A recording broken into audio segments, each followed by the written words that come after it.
Cyril Schreiner, l'histoire du chien Albert enlevé.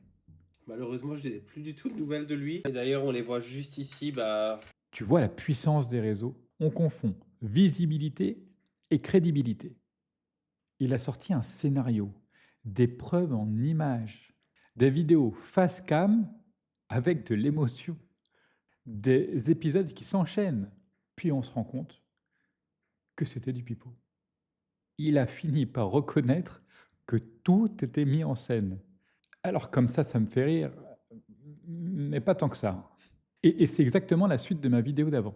Une histoire, une émotion, puis une suggestion qui s'installe toute seule. Pourquoi c'est facile d'y croire? Beaucoup d'abonnés. Ton cerveau se dit, bon, c'est fiable. Tu le suis depuis longtemps, tu as de l'empathie. Tu dis, ouais, pas lui, c'est pas possible.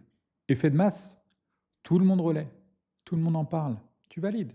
Et après, le vrai choc, le sentiment d'être trompé. Tu passes de j'y ai cru à on s'est foutu de moi. Colère, parfois la honte, et surtout la méfiance. Et cette méfiance, elle déborde. Tu doutes même du vrai après. En quelques stories, tu passes de pauvre chien à je déteste Internet. Et fais attention car c'est sûrement pas le seul, sans tomber dans la paranoïa. Internet récompense ce qui choque, ce qui touche, ce qui fait réagir. Moi, pour ma part, quand j'ai appris cette histoire, je me suis dit, mais c'est incroyable quand même. Jouer aussi bien, pourquoi? Pour quelle raison? Et surtout, cette sensation d'être trompé, alors que je n'avais pas suivi cette histoire depuis le début. Réflexe simple, même si c'est pas évident. Quand tout le monde relaie, premièrement, tu remontes à la source. Qui a affirmé en premier?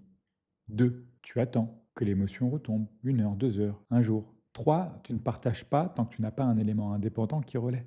Et toi, est-ce que tu t'es fait embarquer par cette histoire? Et comment tu as réagi après? Colère, honte, méfiance, tristesse? Si ça t'attrape, c'est que ça te concerne. Alors abonne-toi.